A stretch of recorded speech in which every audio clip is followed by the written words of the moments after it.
اعوذ باللہ من الشیطان الرجیم، بسم اللہ الرحمن الرحیم۔ میں ہوں عزہر احمد خان اور آپ دیکھ رہے ہیں میرا فیس بک اور یوٹیوب چینل ابلاغ ٹی وی۔ آج ملک کی سب سے بڑی اور اہم ترین خبر یہ ہے کہ حکومت پاکستان یعنی کہ پی ڈی ایم کی حکومت نے پاکستان تحریک انصاف کے 35 ممبران قومی اسمبلی کے استعفے منظور کر لیے ہیں۔ ادھر صوبہ پنجاب کی اسمبلی جو ہے وہ تحلیل ہو چکی ہے اور ساتھ ہی کے پی کے وزیر اعلیٰ نے بھی گورنر کو سمری بھیج دی ہے اور گورنر ہاؤس نے سمری ملنے کی تصدیق کر دی ہے۔ بہرحال گورنر نے یہ کہا ہے کہ میں دیکھوں گا کہ یہ میں سائن کرتا ہوں یا نہیں کرتا ہوں، لیکن قانون و آئین کے مطابق 48 گھنٹے کے بعد آٹومیٹک جو ہے وہ اسمبلی جو ہے وہ ڈیزالو ہو جائے گی۔ اب ایک طرف جو ہے 35 استعفے منظور کیے گئے ہیں اور دوسری طرف اس ملک کے سب سے بڑے صوبہ پنجاب کی اسمبلی تحلیل ہے، ادھر جو ہے کے پی کی بھی اسمبلی تحلیل ہے۔ اب یہ استعفے اچانک منظور ہونے کے پیچھے اصل سٹوری کیا ہے، اس کے بارے میں ہم آپ کو تفصیل سے آگاہ کریں گے اور ہم آپ کو بتائیں گے کہ کپتان کی کتنی کامیاب سٹریٹجی ہے جس میں وہ ہر موڑ پر کامیاب ہوتے چلے جا رہے ہیں، اور یہ بھانمتی کا کنبہ جو اس وقت گھبرا چکا ہے، بلکہ آپ یہ کہہ سکتے ہیں کہ بھونتل چکا ہے اور وہ غلط فیصلے کر رہا ہے، اور یہ فیصلے جو ہے ان کے اپنے ہی پیر کاٹ رہے ہیں، یعنی کہ جس شاخ پر یہ لوگ بیٹھے ہیں اس شاخ کو خود ہی کاٹ رہے ہیں۔ چونکہ کپتان نے کہا تھا کہ اب وزیر اعظم کو بھی ہم اعتماد کے ووٹ سے گزاریں گے، اور وزیر اعظم کی اسی دن سے نیندیں حرام ہو گئی تھی اور ساتھ ہی انہوں نے دیا تھا کہ وہ قومی اسمبلی میں واپس آ رہے ہیں۔ بس یہ تو سونے پر سہاگا تھا، یعنی کہ پی ڈی ایم کی صفوں کے اندر جیسے آگ لگ گئی۔ انہوں نے ایٹ دا لیمن تھا چوز اینڈ پک کر کے جو ہے قومی اسمبلی میں 35 پنکچر کر دیے ہیں، بلکہ آپ یوں کہہ دیجئے کہ 35 پنکچر نہیں، پوری ٹیوب ہی پھاڑ دی ہے، اور یہ اب پھٹی ہوئی ٹیوب جو ہے اس پی ڈی ایم کے گلے میں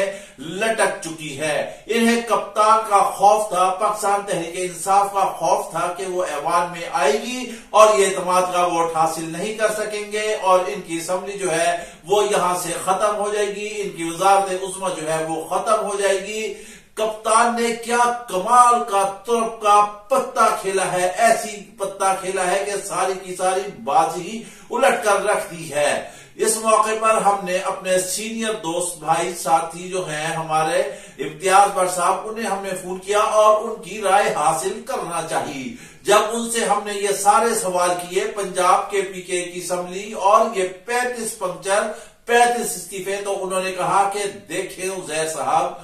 آپ بھی ایک تاریخ کے طالب علم ہیں، آپ لکھاری ہیں، صحافی ہیں، تجزیہ نگار ہیں، اور میں بھی ایک تاریخ کا طالب علم ہوں۔ ہمارا اور آپ کا کیڈر جو ہے وہ صحافت ہی میں آتا ہے، تو میں آپ کو تاریخ کے طالب علم کی حیثیت سے یہ بتاؤں گا۔ بٹ صاحب نے بتایا کہ آپ یہ دیکھ لیں کہ چنگیز الیگزینڈر یعنی اسکندر اعظم نے اور جتنے بھی اس دنیا میں فاتح گزرے ہیں، انہوں نے اپنی حکومتیں اور حکمرانی کیسے قائم رکھی، ایسے قائم رکھی کہ انہوں نے ہمیشہ اپنی فوجوں کو تیار رکھا، انہوں نے ہمیشہ اپنے گھوڑوں کو تیار رکھا، انہوں نے ہمیشہ اپنی تلواریں تیار رکھی، حتیٰ کہ رسول پاک صلی اللہ علیہ وآلہ وسلم تک نے فرمایا کہ اپنی تلواریں جو ہے وہ ہمیشہ تیار اور تیز رکھو۔ اب کپتان نے تاریخ دیکھی، کپتان پڑھا لکھا آدمی ہے، اس کا ویژن ہے صرف قومی سطح پر نہیں بین الاقوامی سطح پر اس کی گفتگو، اس کی بات چیت، اس کے آئیڈیاز کو، اس کے فیصلوں کو مانا جاتا ہے، تسلیم کیا جاتا ہے اور سنا جاتا ہے۔ کپتان نے بھی تاریخ سے سبق حاصل کیا اور اس نے اپنے ووٹرز کو ہر دم، ہر لمحہ، ہر وقت جو ہے اس نے تیار رکھا، کسی نہ کسی طرح اس نے انگیج رکھا، چاہے وہ لانگ مارچ ہو، چاہے وہ دھرنا ہو، چاہے اس کی تقاریر ہو، چاہے جلسے جلوس ہو، چاہے احتجاجی مظاہرے ہو، چاہے وہ تقریر کرے، چاہے وہ بیانات دے، چاہے وہ سوشل میڈیا پہ آئے، جیسے بھی آئے، اس کے کارکن، اس کے ووٹر انگیج رہے۔ سوشل میڈیا پر اس بھانمتی کے کنبے نے کپتان کا مقابلہ کرنے کے لیے بڑی کوشش کی۔ مریم نواز نے اپنا جو سوشل میڈیا کا سیل تھا اسے ایکٹیو کیا، یہاں سے بھی بیرونی دنیا سے، لیکن حقیقت یہ ہے کہ کپتان کے سوشل میڈیا کو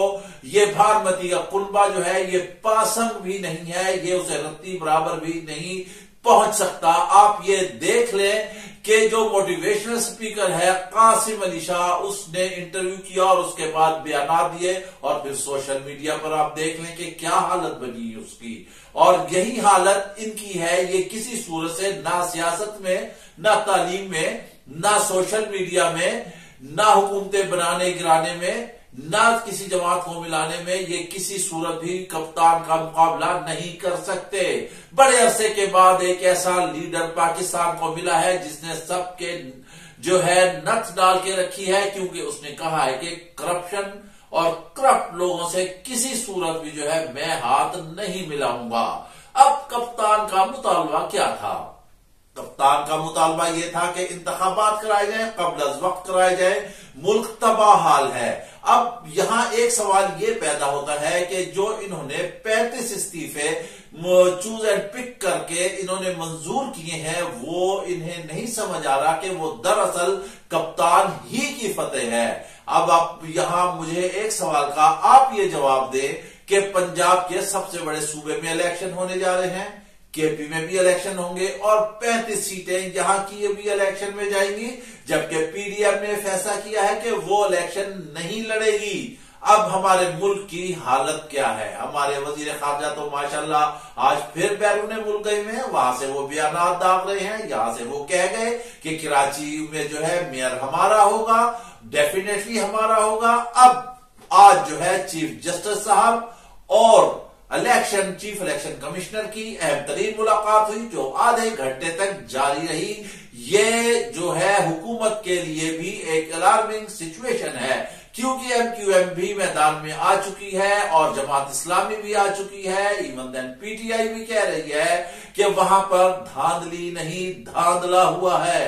22 گھنٹے کے بعد رزلٹ آئے ہیں، رزلٹ تبدیل کیے گئے ہیں، ویڈیوز ہیں، سوشل میڈیا پہ موجود ہیں، ٹھپے پر ٹھپے لگ رہے ہیں، بیلٹ باکس ادھر سے ادھر جا رہے ہیں، بیلٹ باکس کی سیلیں کھولی جا رہی ہیں، اور یہاں ہم آپ کو خبر دیے چلتے ہیں کہ بہت زیادہ امکانات یہ ہے کہ جناب محترم چیف جسٹس صاحب سندھ کے بلدیاتی انتخابات کے حوالے سے سو موٹو ایکشن لے لیں۔ بس ایکشن لینے کی دیر ہے کہ وہ بھی حکومت جو ہے وہ بھی گئی، کیونکہ کپتان کا اگلا ٹارگٹ جو ہے وہ سندھ ہے۔ وہاں کی بے ایمانیاں جب نکل آئیں گی، پھر خود بخود معاملات جو ہیں وہ آپ کی سمجھ میں آنا شروع ہو جائیں گے۔ ہم بات یہ کر رہے تھے کہ ملک کے حالات یہ ہیں کہ وزیر خارجہ جو ہے وہ بیرون ملک ہے، سندھ ان کا بارشوں سیلابوں سے ڈوبا ہوا، عوام بے آسرا، بے یار و مددگار، شدید ترین ٹھنڈ میں کھلے آسمان کے نیچے پڑے ہوئے ہیں، لیکن ان کو جو ہے دیار غیر کی یاد ہی نہیں چھوٹتی، دوڑ دوڑ کر وہاں پر جو ہے دورے کرتے ہیں۔ کیا ایسے ان کا سی وی بن جائے گا؟ قطعی طور پر نہیں بنے گا۔ عوام سے دور رہ کر یہ اس طرح دھاند لے کر کے حکومت قائم نہیں رکھ سکتے۔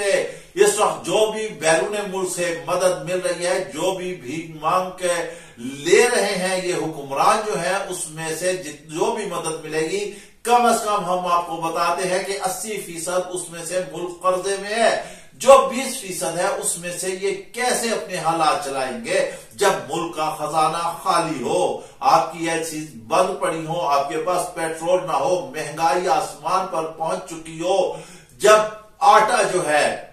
وہ چکی کا جو ہے وہ 6000 روپے کلو ہو، اور حکومت جو اس وقت یوٹیلیٹی سٹور پر یا جو سرکاری آٹا دے رہی ہے 648 یا 660 650 کچھ اس طرح کی رقم ہے۔ اس آٹے پر بھی ہم آپ کو ایک ڈیٹیل ویلاگ کر کے آپ کو بتائیں گے کہ اصل میں حکومت کو آٹا کتنے میں پڑتا ہے۔ آٹے ہی میں سے وہ سوجی اور میدا نکالتی ہے، چوکر نکالتی ہے، پھر آٹے میں موئسچرائزنگ کا جو ہے وہ ریشو زیادہ کر دیا جاتا ہے۔ 7 کلو آٹے کا تھیلا یا اس میں 10 کلو آٹے کا تھیلا، اس میں سے 8 کلو یا 7 کلو آٹا ڈالو تو اس کا وزن آٹومیٹک زیادہ ہو جاتا ہے کیونکہ موئسچرائزنگ ہوتی ہے۔ اب اسی گندم میں سے، اسی تھیلے کے آٹے میں سے یا اسی گندم کی بوری میں سے انہوں نے سوجی اور میدا بھی نکالنا ہے۔ اس کی آپ مارکیٹ جا کر قیمت پتہ کر لیجئے، مل میں پتہ کر لیجئے کہ سوجی اور میدا کس طرح فروخت ہو رہا ہے۔ وہ بھی آٹے میں سے نکلا، وہ بھی آٹے میں سے نکلا، چوکر بھی آٹے میں سے نکلا، تینوں چیزیں فروخت کر دی۔ تو یہ اب تھیلا جو گورنمنٹ 650 یا 648 کا دے رہی ہے، پھر بھی یہ مہنگا دے رہی ہے، انہیں تقریباً مفت میں یہ آٹا پڑتا ہے، لیکن قوم کو ذبح کیا جا رہا ہے۔ انہیں 100-150 روپے پڑنے والا تھیلا جو ہے وہ 650 میں دے رہے ہیں۔ یہ عوام کے ساتھ سلوک کیا جا رہا ہے، آٹے کی لائنیں لگ رہی ہیں، لوگ دھکم پیر سے اپنی جان آفرین کے سپرد کر رہے ہیں، اور یہاں ملک میں الیکشن کھیلا جا رہا ہے۔ کروڑوں اربوں روپے لگ جائیں گے، کیا اس پر قوم کا کوئی حق نہیں ہے؟ کیا قوم جو اس وقت بھوکی مر رہی ہے، نوجوان نسل جو ہے وہ بے روزگار ہے، ملک میں امن و امان کی صورتحال جو ہے وہ دگرگوں ہے، ڈگڈگی بج رہی ہے، اور یہ سارے ناچ رہے ہیں؟ کیا مداری کوئی نہیں ہے کہ ملک کہاں پر پہنچ چکا ہے اس وقت؟ ہمارے حالات کیا تقاضا کر رہے ہیں؟ ہماری سرحدیں، ہمارے بین الاقوامی حالات، ہمارے ملکی حالات، ہماری سیاست، ہماری جمہوریت، ہمارے پارلیمنٹ، ہمارا سینٹ، ہماری صوبائی اسمبلیاں، یہ سارا کچھ سوال کنا ہے کہ اس قوم اور ملک کے ساتھ یہ آخر سارے مل کر کیا کر رہے ہیں؟ کیوں اتنے حالات کو لے جا کر بھنور میں پھنسا دیا ہے؟ کیا ہمارا ملک اس وقت متحمل ہو سکتا ہے انتخابات کا؟ بہرحال انتخابات تو ہونے جا رہے ہیں، لیکن ہم آپ کو ایک بات یہاں بالکل 110% ہم آپ کو شور کرا دیتے ہیں، یقین دلا دیتے ہیں کہ الیکشن ہوں گے، کپتان جیتے گا، 8 مہینے کا فاصلہ ہے۔ اس میں کے پی اسمبلی بھی گئی، پنجاب اسمبلی بھی گئی، یہ 35 جو ہیں انہوں نے استعفے منظور کیے ہیں، خاص لوگوں کے، جس میں شیخ رشید بھی شامل ہے، شاہ محمود قریشی بھی شامل ہے، اس میں فواد چودھری بھی شامل ہے، اور جتنے ووکل پی ٹی آئی کے لوگ ہیں وہ سارے کے سارے اس میں شامل ہے۔ پہلے بھی یہ بھانمتی کا کنبہ ایسے چوز اینڈ پک کر کے استعفے منظور کر چکا ہے، اور اس کا رزلٹ انہوں نے دیکھا کہ پی ٹی آئی نے لاہور میں ان کے گھر میں گھس کر انہیں مار کر اور باہر نکال دیا، اور وہاں پر اپنے پیر جما لیے ہیں۔ اب بھی یہی کچھ ہونا ہے، پی ٹی آئی پھر آ جائے گی۔ آج الیکشن یہ ہو رہے ہیں، دیکھیں دونوں صوبوں میں جب الیکشن ہو رہے ہیں، پھر 35 سیٹوں پر الیکشن ہو رہے ہیں، تو کیا یہ جنرل الیکشن جیسا ماحول نہیں بن جائے گا؟ حکومت کیا سوچ رہی ہے؟ اس کے جو نسو ہیں، اسے جو نصیحت کرنے والے ہیں، اس کے لیے جو آئیڈیاز بنانے والے ہیں، ان کو جو لانے والے ہیں، کیا ان کے 14 طبق نہیں روشن ہو رہے ہیں کہ کپتان اپنی جیت میں وہ جیت رہا ہے؟ اس نے ایسا زبردست پتا کھیلا ہے کہ اس حکومت کو پتہ ہی نہیں چلا۔ اس نے کہا کہ میں ایوان میں آ رہا ہوں، ان کے ہاتھ پیر پھولے اور انہوں نے آؤ دیکھا نہ تاؤ دیکھا اور استعفے منظور کر لیے۔ استعفے منظور کرنے تھے، یہ آج کپتان کی فتح کا دن ہے، یہ ہم آپ کو بتا رہے ہیں۔ وہ ان الیکشن کی طرف اس کا سفر جو ہے رواں دواں کر دیا ہے، اس حکومت نے خود ہی راستہ صاف کر دیا ہے 35 ممبران قومی اسمبلی کے استعفے منظور کر کے، مگر ان کو سمجھ نہیں آ رہا، ان کے شکست ان کے مقدر میں لکھی جا چکی ہے، انہوں نے شکست کھانا ہے، عوام نے فیصلہ دے دیا ہے۔ کراچی کے انتخابات پر یہ بہت زیادہ خوش ہو رہی ہیں ساری جماعتیں کہ پی ٹی آئی کو جو ہے عوام نے باہر نکال کر پھینک دیا ہے، ایسی بات نہیں ہے۔ انتخابات کا مسئلہ یہ ہے کہ even then P T I تو کیا، آج پوری قوم یہ چاہتی ہے، پورا ملک چاہتا ہے کہ قبل از وقت انتخابات ہو جائیں، حتیٰ کہ نون لیگ کے وزراء، پی ڈی ایم کے وزراء، ان کے اراکین قومی اسمبلی اور صوبائی وہ تک چاہتے ہیں کہ الیکشن ہو جائیں۔ کپتان بھی یہی چاہتا ہے، قوم بھی یہی چاہتی ہے، ملک بھی یہی چاہتا ہے۔ آپ سے حکمرانی نہیں ہو رہی ہے، آپ سے حکومت جانے والی ہے۔ حکومت جیسے جاتی ہے، اب جیسے کیئر ٹیکر گورنمنٹ آتی ہے، حالات جو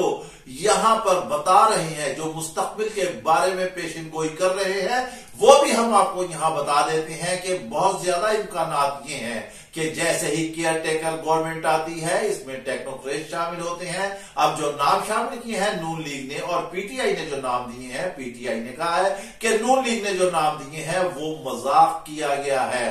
کہ ایک احد چیمہ کا نام دے دیا اور ایک اور صاحب محسن نقوی ہیں ان کا نام دے دیا، جس پر پی ٹی آئی نے کھلی طور پر جو ہے وہ اعتراضات اٹھائے ہیں اور انہوں نے کہا ہے کہ یہ ایک نان سیریس بات ہے. جیسے ہی یہاں پر سیاست میں اور زیادہ گند گھلنا شروع ہوا ہے، نواز شریف نے وزیر داخلہ رانا ثناء اللہ کو بیرون ملک طلب کر لیا ہے. اب وہ وہاں سے ہدایات دے کر بھیجیں گے لیکن خود نہیں ملک میں آئیں گے، کیونکہ انہیں پتا ہے کہ جیسے ہی وہ ملک میں داخل ہوں گے قوم بڑے ہی اچھے طریقے سے ان کا سواگت کرے گی، انہیں عدالتوں کا سامنا کرنا پڑے گا اور چاہے وہ آ بھی جائے لیکن وہ کپتان کو کسی صورت بھی شکست نہیں دے سکتے. بات ہم کر رہے تھے کہ کیئر ٹیکر گورنمنٹ آ جاتی ہے، اس میں دیگر اور بھی وزراء شامل ہوتے ہیں جو کہ ٹیکنوکریٹس ہوں گے، اور یہ گورنمنٹ جو ہے کیئر ٹیکر یہ لمبی ہوتی نظر آ رہی ہے، پرولانگ ہوگی، الیکشن نہیں ہوں گے، فائنینشیل ایمرجنسی لگ کر الیکشن پوسٹ پون کیے جا سکتے ہیں اور پھر بیٹھ کر خود ہی آپ آپس میں سیاستدان تالیاں بجاتے رہیں. لیکن جب بھی الیکشن ہوں گے، کیئر ٹیکر گورنمنٹ جب بھی پرولانگ ہوتی ہے، سال چلتی ہے، 6 مہینے چلتی ہے، 2 سال چلتی ہے، مگر پھر جیت جو ہے وہ کپتان ہی کی ہوگی، کیونکہ اس نے تاریخ سے سبق حاصل کیا ہے اور اپنے ووٹر کو ایکٹیو رکھتا ہے. اور جیسے کہ امتیاز بٹ صاحب نے کہا کہ حقیقت بھی یہی ہے کہ آپ چنگیز خان اور سکندر اعظم اور دیگر جو فاتح تھے ان کی آپ حکومتیں دیکھ لیں، وہ کیسے اپنے گھوڑے تیار رکھتے تھے، فوجیں ایکٹیو رکھتے تھے، کسی نہ کسی صورت میں انگیج رکھتے تھے اور وہ فتوحات پر فتوحات کرتے تھے. کپتان کی بھی یہی صورتحال ہے. وہ جب سے حکومت سے اترا اس نے کہا تھا کہ میں خطرناک ہوں گا، اس نے اپنے گھوڑوں کی مشکیں جو ہے وہ کھینچے رکھی، کسے رکھی، اپنے ووٹرز کو ایکٹیو رکھا، سڑکوں پر لایا، دھرنے دیے، لانگ مارچ دیے، مظاہرے کیے، سارا کچھ کیے، سیمینار کیے، تقریبات کیے، ہر روز کسی نہ کسی صورت میں اپنے ووٹرز کو انہوں نے انگیج رکھا اور ان سے انٹریکٹ رہے. یہی وجہ ہے ان کی فتح کی. اور یہ بھانمتی کا کنبہ جب سے حکومت میں آیا ہے اس کو توفیق ہی نہیں ہوئی ہے کہ یہ عوام میں جائے، کیونکہ عوام جو ہے ہاتھوں میں جوتے لیے کھڑے ان کی منتظر ہے. اس کے ساتھ ہی آپ ہمیں اجازت دیجیے، اپنا خیال رکھے گا. ویلاگوں کے ذرا طویل ہو گیا ہے مگر حقائق آپ کے سامنے رکھنے تھے. اگر پسند آئے تو لازمی لائک اور شیئر کیجیے گا. اپنا خیال رکھیے گا. اللہ حافظ.